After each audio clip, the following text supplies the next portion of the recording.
Good afternoon, everyone, and thank you for joining us today.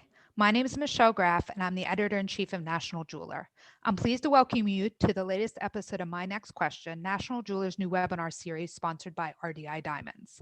Today's session is hosted by Senior Editor Gemstones Brecken Brandstrader and features 3 U.S.-based gemstone cutters: Derek Katzenbach, owner of Katzenbach Designs; Jeff Hateman, founder of Earth's Treasury; and Nolan Sponsler, founder of NS Custom Jewelry.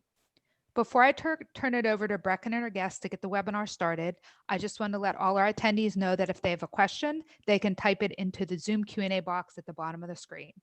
I'll be back on at the end of the discussion to facilitate the question and answer session. Also, today's session is being recorded and will be available on the National Jeweler website this coming Friday, December 11th. Now I'll turn it over to Brecken, Derek, Jeff, and Nolan. Thank you so much. Thank you so much, Michelle. Today we are here to dive into one of my favorite parts of the gem world, which is faceting and carving, of course. Our conversation is one that I've been mulling over for a while for an online story, but when we launched the webinar, I knew that this would be a great place to have this conversation because the market today is so increasingly focused on the cut and style of a stone and how that fulfills this consumer demand of wanting something unique. So we're seeing even more of a spotlight being put on independent cutters like yourselves and their one-of-a-kind creations, especially here in the US market. But before we get into the meat of it, I'd love to start off because I always want to hear how people got into this. So if you three could just walk us through how you got into this area of the market. Derek, why don't we start with you?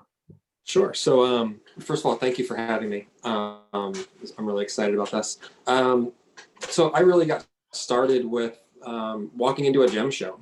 I walked into a gem show and I had no idea that you could actually buy gemstones. I got really excited and I spent a week's pay in about an hour. And then I went to the ATM and I did it again. And then I had no idea what I was going to do with all the gemstones I bought. So I ended up talking to my boss at the time, who had a small jewelry section in a kind of a tourist shop. And he showed me how to just bend prongs over stones, which wasn't really the greatest way of doing it, but it worked and it was a start. From that point, I decided I wanted to get into that, the jewelry end more. And I started doing metalsmith classes with a local jeweler. And then from that point, I went to GIA. He pushed me really hard to go to GIA, as well as my former boss. Both of them pushed me to go there and get my GG and GJ. And then once I came back from all of that is when I started gem cutting. So I was actually a jeweler before a gem cutter. And when I came back here, I started to learn, I guess I went once for a lesson and I learned how to cut a round. I cut a round amethyst, a main amethyst. It's about 3 carats. I still have it. And I was addicted. Every night from that point on, I would come home from work, I'd go to my basement and I'd cut another stone. And I kind of kept for years until I left that job and I became a full-time gem cutter for about 1.5 years, just cutting main tourmaline for a local miner. And then again, I kind of mixed jewelry and cutting again and kept going in that direction, like setting stones and cutting them and trying to continually evolve that process. So I guess that's the short. That sounds like my dream show, just walking around buying stones. But let me ask, were they rough or faceted when you first bought them? When I first bought them, they were all cut already. So they were like, I think I bought a small like rubellite tourmaline. Most of what I bought was all tourmaline. The colors were just, spectacular to me. Yeah, that's awesome. And Jeff, what about you? Yeah, so I'm probably a little weird. I mean, I am a little weird. My path here, I started actually going to graduate school to be a scientist. And along the way, got sidetracked with a career in technology. I started a company in the late 90s. We were doing a lot of e-commerce work. And that led to one thing that's kind of for today, which is I always kept saying to myself, someday I'm going to have an e-commerce based business because I worked with a lot of companies taking things online. And I thought that someday that was going to be one of my next businesses. But 10 years in technology and international finance, and I was really tired of it. And I had a chance to kind of take a break and figure out what I was going to do. And at the time I was living in Los Angeles, where I had been working. And I started working actually down at the Ocean View mine in Pala, California, which is one of the few operating gem mines there. And the crew actually let me join them, and I spent time underground. I got certified by OSHA to do underground blasting and mining.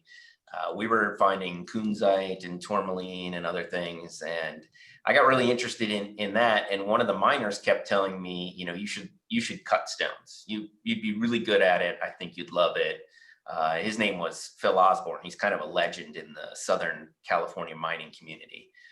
He cuts stones, but he also mines. He's discovered a few mines.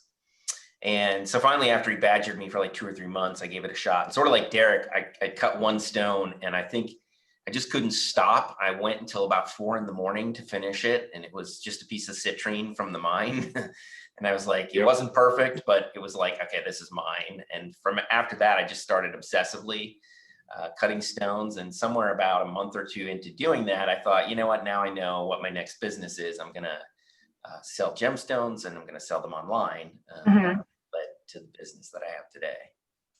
Very cool. Sensing a theme here. And what about you, Nolan? Yeah, so I started my career apprenticing as a bench jeweler, and I did that for a little over 3 years.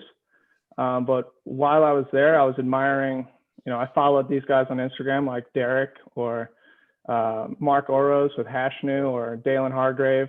I was huge fans of their work, and I just knew I didn't want to be a bench jeweler, and I had learned how to set stones, and I thought it'd be really cool if I could learn how to cut stones and be able to set them myself. I thought that was something that I could do to separate myself from other jewelers. So I actually reached out to Mark Oros at Hashnu on Instagram and asked him if I could go up there and learn from him. And he invited me up, and I spent the weekend learning how to cut stones. And at that time, I did not have any cutting equipment. I didn't know if I was going to like this stuff at all. So I just went up there with an open mind. And after 3 days, I absolutely loved it. And at the time, I had a couple credit card offers in the mail. So I took out both credit cards and paid for all my equipment that way, and then spent the next 1.5 years cutting stones and selling them online through Instagram, and eventually paid off my machines, and here I am. Very cool. So when I reached out to you three, I wanted to pick a group of cutters that were not only based here in the US, of course, but also that had different styles. So what do the three of you focus on, and how exactly do you go about separating yourself in the market today? Who's starting? I guess me. Oh, sure. Yeah. Sorry. So, you know, my approach from the very beginning was I had a love for American gemstones.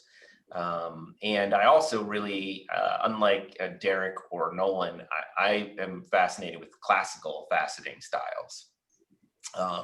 The problem I see, though, is a lot of classical faceting, particularly on the colored gemstone world, it's just kind of stagnant. You know, a lot of technology had changed, the ability to do some more sophisticated things were there, but what you see in the commercial space, what's available is mostly still pretty poorly cut overseas and not cut to high precision or to high optical standards.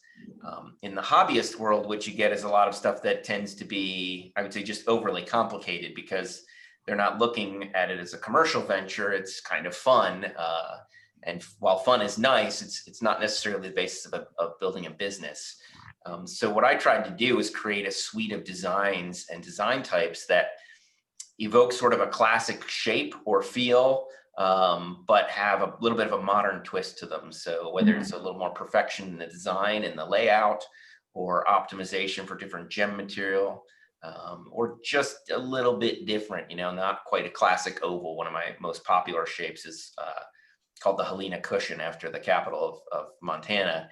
And I find that it's often imitated by others because it's kind of a popular shape, but it takes an oval outline and just adds some like points in the middle that seem a little bit different, but actually end up giving it some unique optical performance. So that's really been the approach I've taken, is that type of faceting style and, you know, an American gemstone focus. So as you know, if you browse my website, we're very heavy on the Montana sapphires, you know, thousands of them. Yeah. So, and that kind of is the last piece. I'm not necessarily going for a lot of one-off artistical pieces, which some people do. They're just different markets. My goal is to have a volume that's available for people that are looking, our target customers, people looking for alternate engagement ring stones. So they want, as you might imagine, they want something very specific. It has to be this size, this color, this kind of inclusions. So we need a huge volume of options to choose from. So that's what we focus on. Yeah, great, thank you. Derek, what about you? So I do a variety of things. What I really like to focus on is one of a kind. I like to design for a specific piece of ref. Mm-hmm.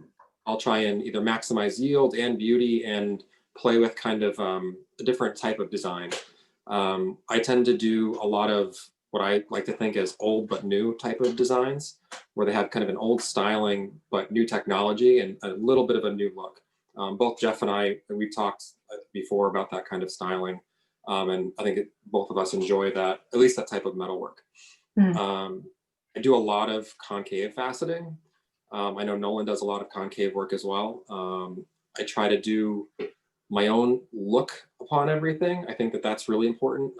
Like you were saying, trying to separate yourself from the marketplace, make sure that when you cut a stone and you post it online, that anyone that looks at it goes, oh, Derek cut that, or Jeff cut that, or Nolan cut that. It should be pretty unique to your own styling. Yeah, definitely. And often, I'm sorry, I was just going to ask you to explain really quick what concave faceting meant.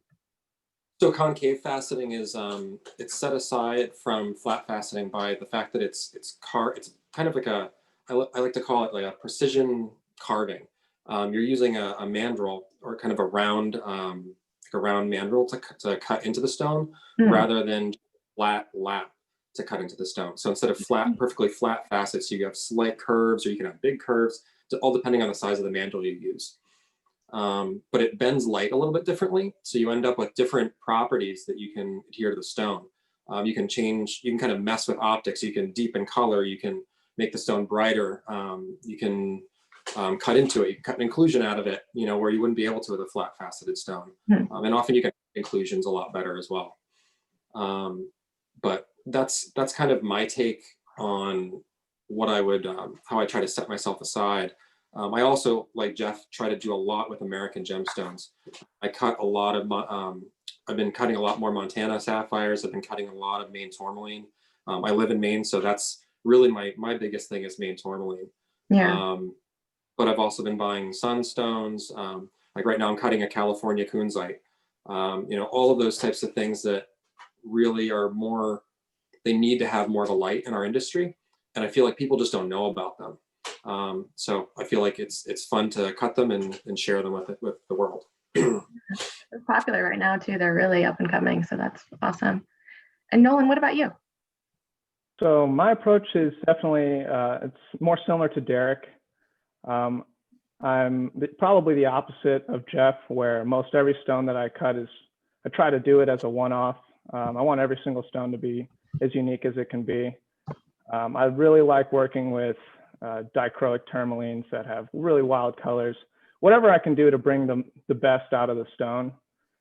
And I also like to have as much fun as I can cutting stones, every single one. So that's kind of my approach, to have as much fun as I can working every day and make that my life. And that's where I find myself. I've been doing a mixture of hand carving as well as the concave faceting that Derek was talking about. I stare at a stone for a while, and then I'll have some idea come to me and I'll just go with it like that. I don't really know what I'm going to do. I just kind of start. Yeah. And end up somewhere. Interesting. Well, I think you all three definitely have very niche, signature pieces that I feel like I could even look on Instagram and say, that's one of you guys. So let's talk a little bit about the current market. So what are you guys seeing in terms of either colors or cuts that are trending right now? Or is there anything surprising that's popping up in terms of demand? So for me, I think people just want something different. They want to be unique and they want to have their own stone. So it's really, for me, it's been developing that for people, having a conversation with a customer and making sure that they're getting exactly what they want. And I think the concave designs have done really well sapphires for me. I think it's great for an engagement market. They're hard, they're durable, and they're one. There's so many different flavors. I mean, from different colors to different cutting styles, you can really do what you want with them. Yeah, I would actually agree that unique is really what is hot. There's hot colors, everybody who's kind of old school in the industry would go on about how, wow, they can't believe, teal sapphires are hot. Yeah. My view is that's because you always threw them in a bin and didn't try and sell them. Teal's always been a great color, right? Right. Right now, I'd say green is popular. People that really want green sapphires, unfortunately, you don't find those very often.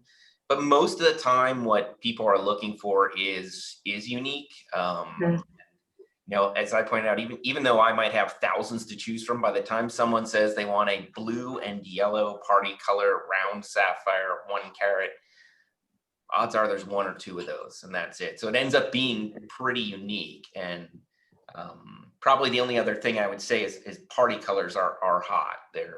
People really like that because each one of those is absolutely unique. No matter what you do, there will be no 2 party colored gems that look the same.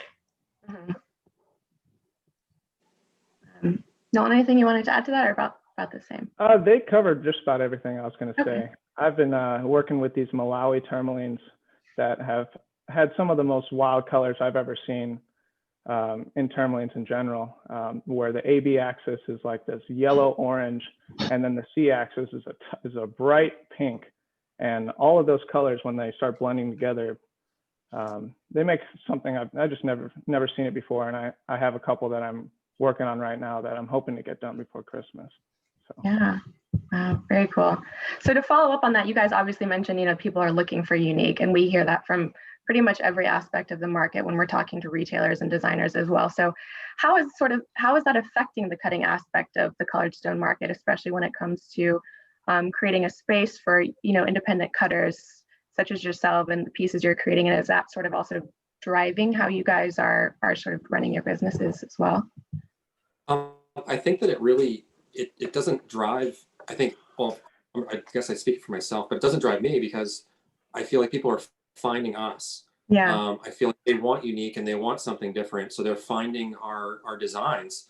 And if they want something different, I can cut it. And that's what I've seen a lot of times is people say, oh, can you do this, but in this color?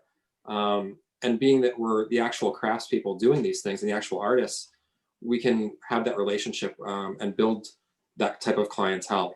And the same thing from gold work as well. I often get a person that says, can you cut me this? And then, oh, you do metal work too. I go, yeah. And so we'll move on from that point and keep going.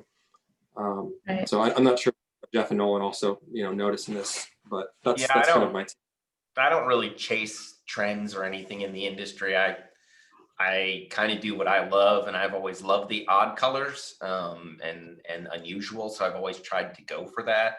Mm-hmm. And as Derek said, I think what the reality is that the internet has opened up access to these customers that have wanted these things probably forever. But the trade, has been historically built around scalability. And so you get everybody trying to buy the same uniform blue sapphires, diamonds perfectly graded the same way. And you can see this even in the diamond space, where suddenly you're finding people with interest in odd colored diamonds and things like the salt and pepper diamonds. There's always been a demand for that. But I think historically the industry wasn't structured easily, not even just the industry, but just the way advertising and everything works. It wasn't structured easily for those customers who wanted that to get that. But the internet really opens up that possibility. People are able to see these things that they thought might never exist and get what they want. Right. And in Instagram, for example, I'd like to hear you guys' thoughts on this, but I think it's easy to sort of fall down this social media rabbit hole, which I tend to do often when I'm on National Jewelers Instagram. I find one cutter and then it suggests more and more and more. So what role, to that point, what role is social media playing, and where are most people finding it? Is it through Instagram? And then how are you utilizing that as well? It's such a great platform. All of you have beautiful images, you do so well in your presence in that space. So how does that affect things? Nolan, you want to start this one? Yeah. No, It's the whole reason I'm able to do any of this. I mean, almost probably 90% of my sales are through Instagram. And I'm sure everybody or most people are familiar with TikTok. I started a TikTok like 6 months ago, and now I have like 60,000 followers. I don't know how the stuff works. I just am posting videos, having fun with it. Same thing with Instagram. I'm really just having fun with it. I mean, my entire business has been built upon me just trying to have fun cutting stones and do wild stuff with my ideas. You know, I'm constantly learning. Every time that I cut a stone, I'm trying to push myself and do something new that's, you know, or better. And I'm sure that's how Derek is too. But I'm just trying to evolve constantly. And I think that's why people have been attracted to my Instagram, because I'm trying to tell a story. And I'm hoping that when I look back 10, 15 years from now, I have all these posts from before I even was a jeweler to watching it all develop over the years. Mm-hmm. I'm really excited about that. And I'm just focused on getting better every day. That's really cool that you have a TikTok. Do you use it to sort of do the same sort of videos where it's like behind the scenes and how you're cutting and that kind of thing? Yeah, well, it's just it's a different audience than Instagram, I believe. It's a much younger audience. I definitely haven't had, well, as far as I know, I haven't had any sales off of it.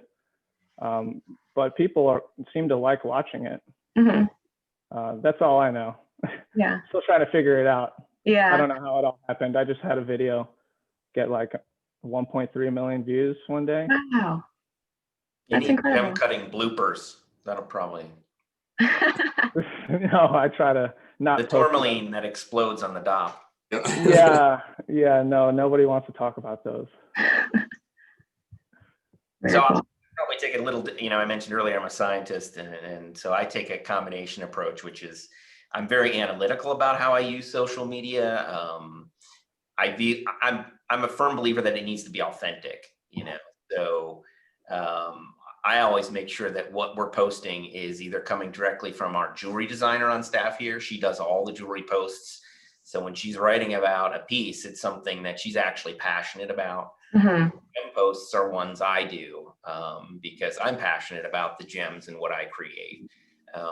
But it is a great tool for people to be aware of it, of your business. And if you want to leverage it to grow your business, then you actually have to get into the data and get into the weeds and see, because there's things that will be fun to do, which is great. And there'll be things that will actually drive business as well. And you can use Instagram to drive business. And the data is available there if you're willing to put the time and effort into it. Mm-hmm.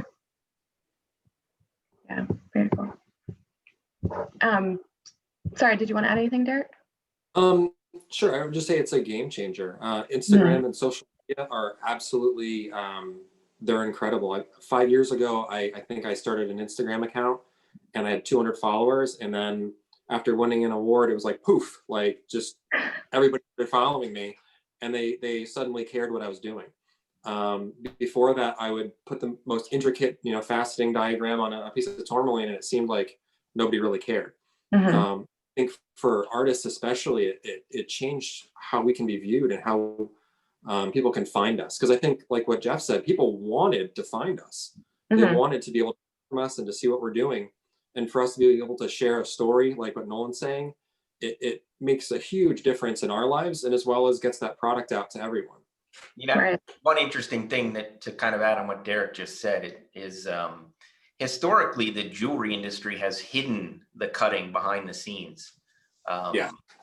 They would actually prefer if you don't know who cut a stone. And I think most people would like to know the story of the stone. It's something, it's, you know, a piece of jewelry is an emotional purchase. You do not need it. You need it, but in a different way. And so understanding that, like, where did my gem come from? You know, what was done to it? You know, we'll actually talk to people about that sometimes. They'll actually ask. You know, unlike Derek or Nolan, I actually don't do commissioned cutting of pieces because I do so much sapphire and it's so rare. I always, even if I'm cutting, you know, a couple thousand in a year, I'm going through every piece of rough under that microscope that's behind me and deciding which design it'll be in. And I have about 20 designs that are very carefully optimized for shapes. So I can tell people, you know, look, I handled this. We looked at it. We made a real conscious decision about how we were going to cut it. That's why we won't just cut something else and waste material. Right. With some gems that are a little more common and you can be a little more flexible like that. Sapphires, they're not. So I do it with some things, but not most stuff.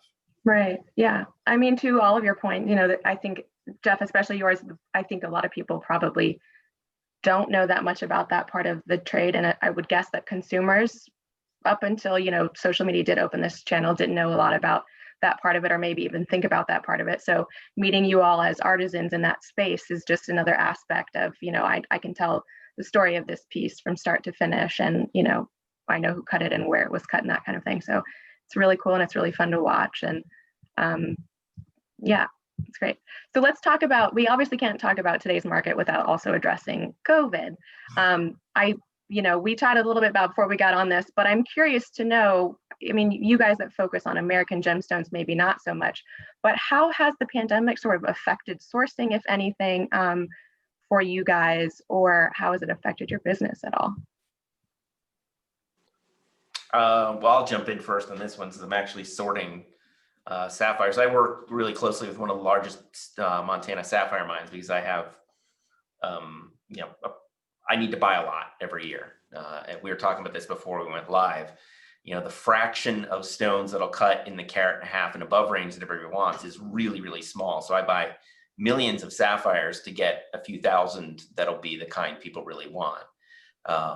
And it definitely hurt them this year. They had a couple shutdowns.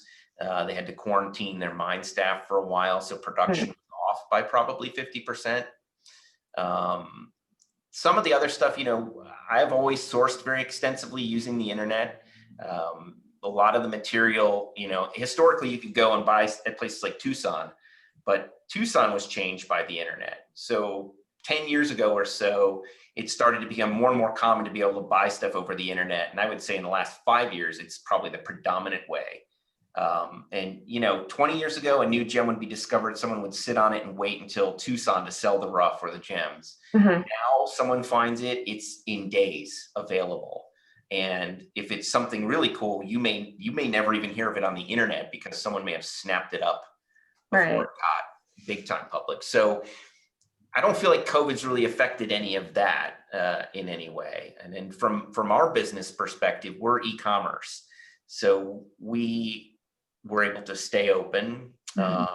There's not many people here anyway. There's only 5 people in the office and we're all naturally socially distanced, and or people are wearing masks. As they can tell you, when you work on the bench, you've got to wear an N95 mask anyway, or when you're cutting, if you're smart, you're wearing a mask. So we were pretty much okay. We saw a decline of 50, 60% in business for about 2 months. And I think it was mostly just uncertainty. People who were like, is the world ending? If y'all remember March and everything was like, oh my God, everything's shutting down, the world's ending. But then it really boomed back as soon as stuff opened up in May, June. And it's been spectacular. I mean, business has been great since then. The real challenge now for me is, we need to hire, and I have to be, careful who do you hire to make sure that they respect, all the people that work here right now either live alone or the person at home works from home. So we have a bubble that we maintain, and it's a social contract between everybody. Yeah, interesting. Nolan or Derek, any thoughts on that as well? Yeah, well, luckily I work from home, so I really was only leaving to go to the grocery store anyway. But business has been great. I've only been in business for 2 years now, so this year has been incredible. And yeah, I mean, everything's been great besides COVID, I guess. Yeah, but no interruptions in terms of sourcing, or were you sort of able to work on what you were? Everybody, the people I get my gems from, they've been able to ship it. There was a little bit of a hiccup over the summer, but now everything's just normal for the most part. And I haven't had any issues getting things in. Good. And Derek, what about you? I'm kind of similar where I work. I have a studio, I have a house that I work out of, and it's just me here. So I didn't really have issues with that, but I did find early on I was only working half time. I was watching the kids for half the day, and then my wife was watching the kids the other half of the day. So we were splitting time working and watching the kids during the beginning stages of COVID. And I actually found that my numbers were exactly the same. Okay. So I was the exact same amount of money working half time because I was focusing on things that actually mattered rather than all the small tasks that I would end up doing during the day. So that made a huge difference. And I started to focus a little bit more on the bigger stones after that. So I really tried to look for the positive in what was going on and how to overcome kind of the mess that was going on outside. I think that, I mean, my numbers have been great this year, and I've had no problem really with sourcing. I deal like with Jeff with some of the miners, the Montana Sapphire miners. They've shipped things to me. I also have a pretty big inventory of main stuff. I've always bought whenever I could. Right. So either recutting stones or getting stones, from rough or from the miners, it hasn't been an issue. Okay. It's interesting. I'm glad to hear that you guys all have sort of been business as usual this year, because I feel like throughout the year I was working on a few stories about, new virtual platforms, and there was pushback to a few of them on whether or not people would be open to buying rough when you haven't seen it. But from what I can tell from you all, also the sort of draw the line at having these established relationships, or, having people that you work with well enough that you can trust that that's the case. Right. Absolutely. Gotcha. Yeah, if you have people you trust, that's really what it comes down to. Because rough purchases are not small by any means, so it's Right. usually a lot of money. So it has to be what you're looking for and how it's been portrayed to you, like when you're buying. Right. Yeah, one thing I think that Derek touched on briefly that I could mention as well is the longer you're at this. So I've been at it for about 7.5 years. You start to develop a hoard. Because you do learn that you have to buy when it's available. If you don't, it may never be available again. So you often stretch yourself and buy rough you don't need. So when there's lulls or times like, so for example, during the COVID, crunch, when things were down and I actually sent some of my staff home, I actually worked on a couple brand new designs, one of which has been very, very popular. We're now cutting a ton of it. So you have that, you can pick up that time to do things, or as Derek said, he got himself more focused. So I think there's natural buffers built into it. I suspect we might see a little disruption into next year in rough supply, because there was mining and stuff that wasn't happening, and that won't trickle through the system for a while, but Right. And you mentioned Tucson as well, and sort of how that's changed anyway. But now that we know that Gem Fair and GJX both have been canceled, and I suspect maybe a few others on the way. Thoughts on how that might affect things, if anything, or if it'll still sort of be business as usual and people will find new ways of sourcing and doing business and that kind of thing. Well, I know the Pueblo show is still going. Okay. And so far, the 22nd Street show hasn't been canceled. So people might still be going. Yeah. Yeah, I suspect the actual turnout will be pretty low, at least on the traditional gem buying side with GJX and AGTA shut down. The fact that most of those dealers are international and a lot of buyers will just not be there. But the flip side of that is, I would say, at least my business, and I think Derek and I have talked about this as well at previous Tucson's, a lot of the people that come to the booth are people that already buy from you anyway. I wouldn't say that so I've done a booth at AGTA for a couple of years now, and I wouldn't say that most years I pick up any significant volume of new customers, because so many people there go to the same booths they've been going to all the time. So you pick up a couple here and there. If your business is dependent on that, and there are people that just do the shows, this is a real challenge for them, But for myself, and I know for Derek, it's a nice time of year where you get to socialize and see a lot of people, and you might do a little extra volume in sales, but you're mostly there to socialize and make connections to clients. So the impact to me, Derek can confirm for himself, I think is not so much a business one, and more just missing that, sharing. Social. Any other thoughts on Tucson before I ask my last question? It's sad. I know. Yeah, I think we all miss it. It's one of those things I look forward to all year. It's nice to get out of the snow from Maine and go to the desert where it's nice and warm. What I'm missing is some of the sourcing. Sometimes you walk into a room like at the Pueblo and you're like, oh my goodness, look at that. Like it's a huge sunstone, or it's a giant tourmaline, and you can just buy it. And that's what I would say I'll be missing this year. I picked up some great pieces last year just doing that. But I also have, like Jeff said, kind of this hoard of great rough material that I can play with still. So I've been lucky. I've been building that for years. Well, I would say a lot of the good vendors that you and I would buy that stuff from are selling it online anyway, because that's actually what I've been doing. The people that I would spend the most with, I've actually just been hitting them up and saying, well, what do you have? And you're getting up before I do. Some of the ones I didn't buy from. There wasn't that discovery of new rough sources as well. I mean, would you say that would be a big loss for it, of wandering the tents and finding a new rough supplier?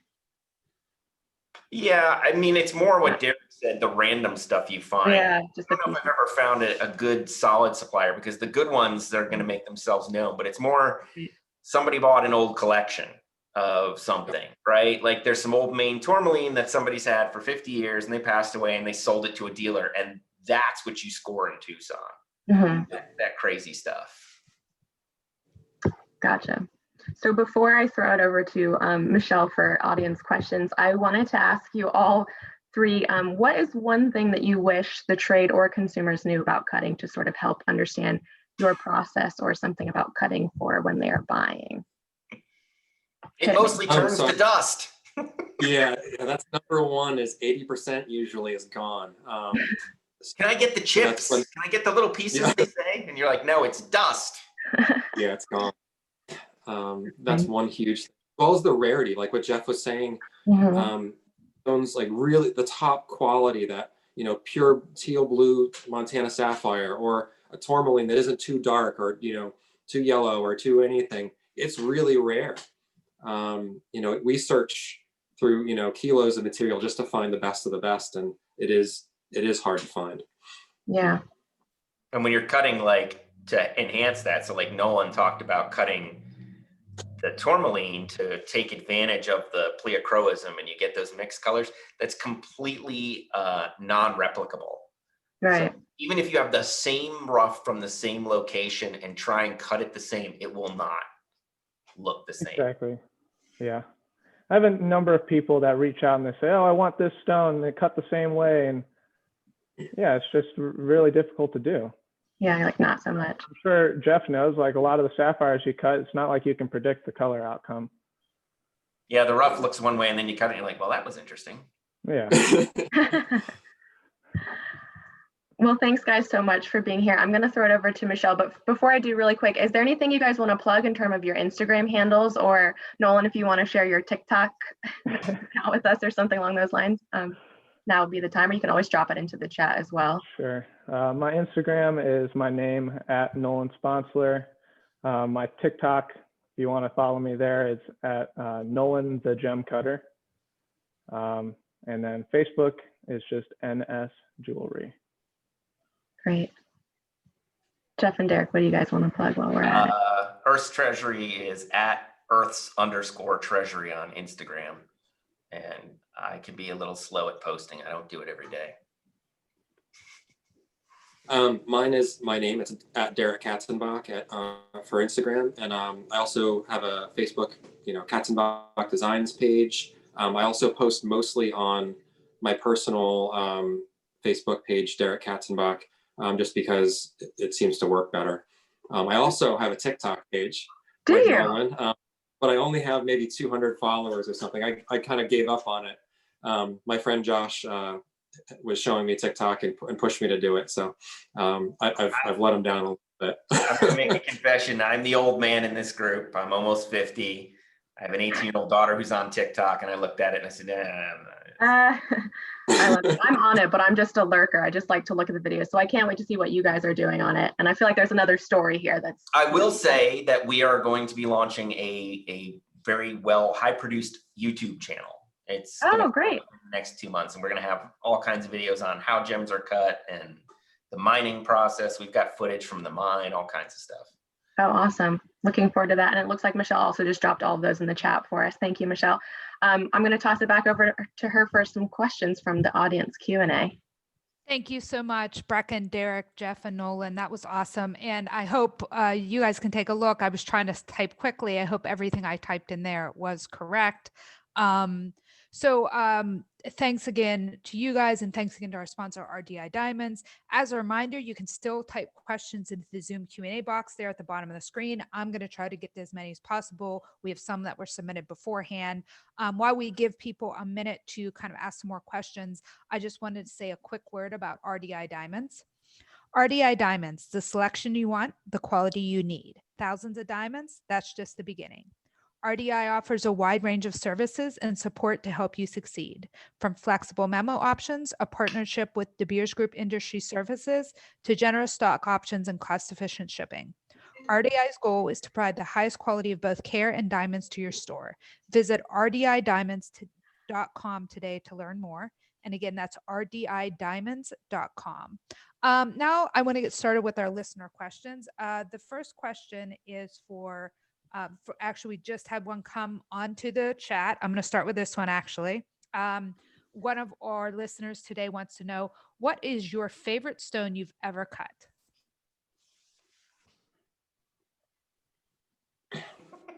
That's a good question.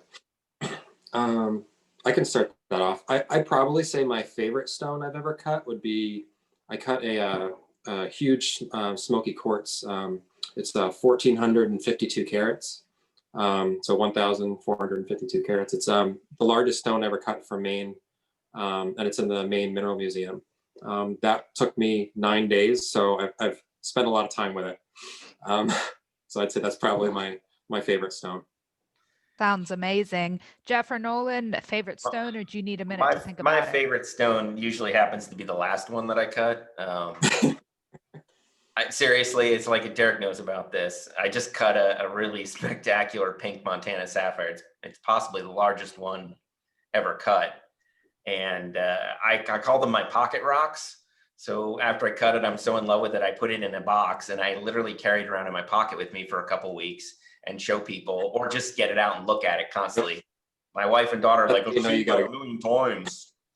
And then I go and sell it, which is what I always do, and cut the next one that I love. So Yeah, It's good to be very able to similar. let go. Yeah, very similar to Jeff. I'm usually really stoked about the next stone or the last stone I was working on. But the most recent stone that happens to be my favorite is Russian demantoid garnet that finished at 3.5 carats. Yeah. Wow, that sounds really nice. So we have more questions here from our audience. Jeff, you talked a little bit about how internet selling has evolved and changed how and when people sell gemstones, including how they approach the Tucson shows. But then a little bit later on, we kind of gotten some back and forth discussion about people missing the shows, which I think is something everyone in the industry feels. So question for all three of you, what do you see for the future of trade shows, including Tucson, in the post-pandemic world? So I know I've talked about this with Jeff actually, and I think what needs to really happen is kind of a hybrid system. I think that what it's shown people is you can buy online, and that it's important to do so, and that if you trust your suppliers, you can do that. And I think that we could use Tucson as an opportunity to do a lot of that, to kind of fuel the future of our industry. And I think that, we could take that opportunity. I think it'd be really important for ADTA. I think it'd be really important for all of those other shows, GJX, to try and find a way to communicate with all of those buyers. yeah, I'm always someone who likes to find a opportunity in disappointment. And I feel like we're missing an opportunity as an industry to redo the world of trade shows, because I think if you look at the trend over the last 20 years, they have declined. I mean, it's difficult when market cycles come, like the 2008, 2009 bust. People can't justify travel budgets, etc. Meanwhile, almost everything in the entire world has moved on to leveraging the internet for things, and the jewelry trade as a whole has been very slow to do so. And I feel like this Tucson is perhaps a missed opportunity. There's a lot of organizations that do virtual trade shows, and I think it could have been done this year. Now it might be too late to try and pull that off. I think there's always a place for a trade show, and I'm going to be excited to go back to Tucson. But I think the world has also evolved, and like Derek said, we'd all be better served if there was a model that somehow provided a hybrid, whether it's partial, so, of one show a year that's virtual, that's a different time of year than the physical show, for example, or just a virtual component to the live shows for people that can't make it. It's a tremendous opportunity there, but it needs someone with imagination to lead it and go somewhere. Yeah, well, I think the virtual is tricky because people want to see these things in person so they can really get a feel for it. And especially, I was planning on doing art shows this year and doing an art circuit around the country, but I don't know how that's going to go. And a lot of my pieces are things people need to see in person so that they can feel some sort of connection to it. And I don't know how exactly we'll be able to do that virtually looking through a computer screen. I mean, I'm sure it's possible. We're just going to have to figure it out. Okay. We have a question here. What did everyone do before you were cutters to save up to have money to buy gemstones? Robbed banks. I kid. Well, it helped that I started later in life, so I had saved up money. And what I tell people is, if you're willing to eat like ramen noodles and stuff, you can bootstrap yourself up with any business. My first business I started when I was 25 years old, and I used a credit card, kind of like Nolan said he did with his fasting machine. He's like, I just used a credit card and started my IT business and then paid off the credit card and paid my employees before I paid myself. And when I started the gem business, even though I had more money to start with, because I was an older man, getting a little wrinkly, it was the same thing. I really didn't pay myself very much for many years. I rolled everything back into the business. And even today, 7-8 years in, I roll the vast majority of the money every year that we make as a profit right back in to buying more inventory. And I think that's pretty typical in this space. You see it when someone who's been doing it for a long time retires and they've got just a war chest of material that they've accumulated. So if you're willing to, it's kind of, no matter what business you're in, you have to be willing to take the risks and be willing to, live frugally to put it into something that gives you a high return. Derek, Nolan, pre-cutter occupations, legal or otherwise? Let's go ahead. Go ahead. Okay, I'll go. Yeah, well, I was a bench jeweler, and doing that job, I had no money, so I had to take my credit cards out. But on top of that, I am still living in my childhood home. My parents don't live here any longer. They moved out, but thanks to them, I mean, the only reason I've been able to build my business and continue buying materials, buying new machines and tools, outfitting my whole jewelry bench, everything that I have, I've set it up in my basement, and I hardly have any overhead because of that, which has allowed me to put all the money that I've made right back into my business. And I'm finally, after this year, to a point where I can make moves and move somewhere that I want to live and possibly buy a house. But it's 2 years of working my butt off every day. And I'm nowhere, I'm not anywhere near as successful as Jeff or Derek, but hopefully I'll get there in a few years. Well, you're starting the right way. That's exactly what you need to do. Yeah. Keep your low overhead important. For sure. Yeah.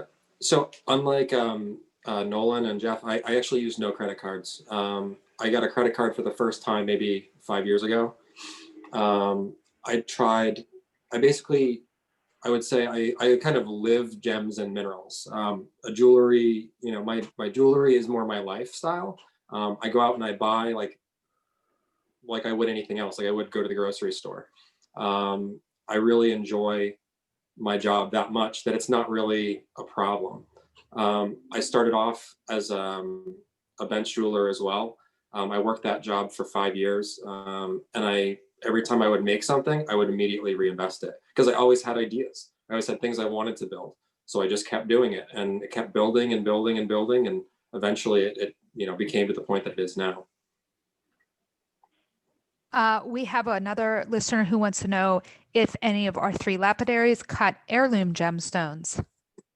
So if somebody brings their mom's sapphire, their grandmother's sapphire, whatever, will you recut that?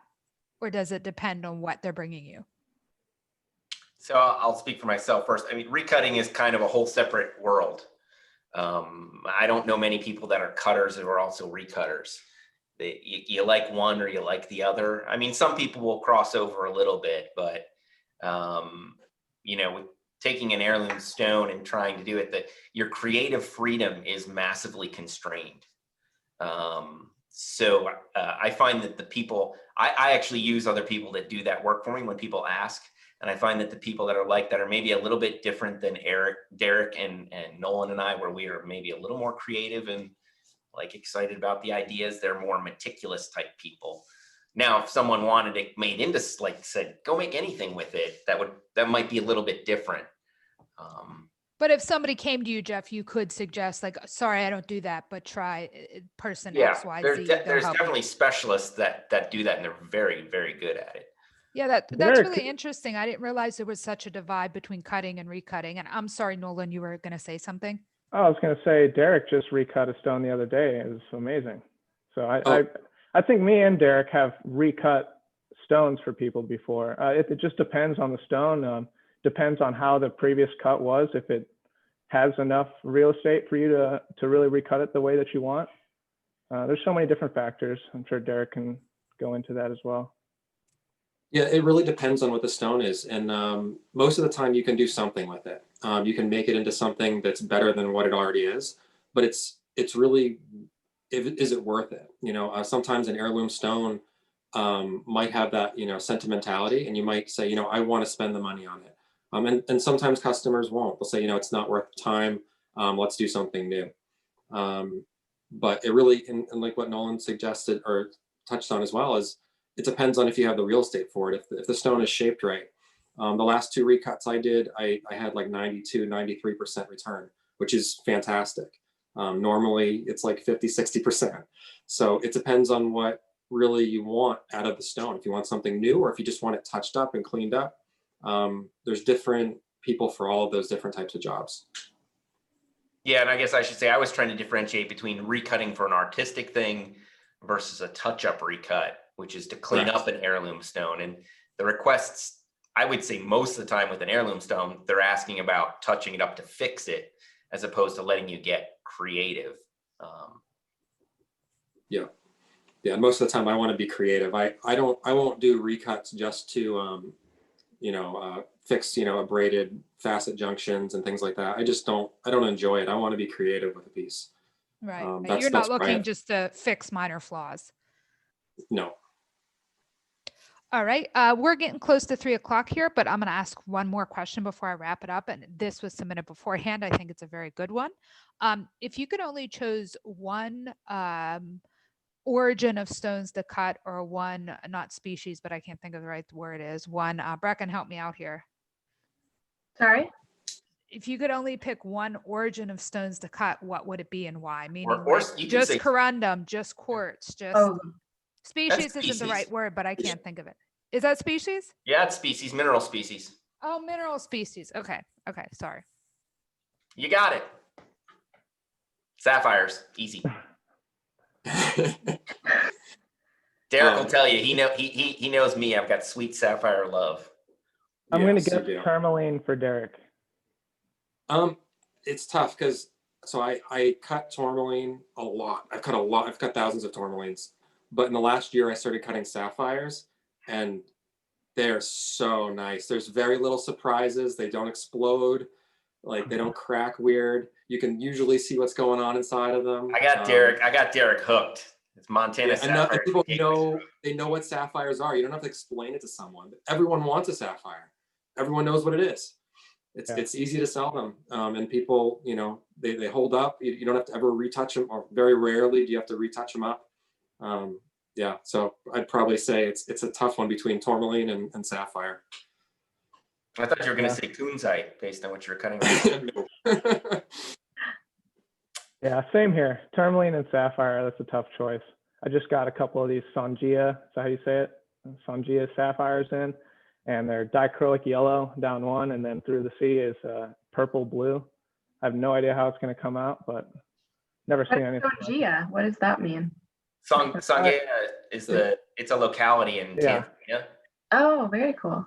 That purple blue is really pretty. Sapphires back in the 80s. But I'm not sure how it's going to look with the yellow.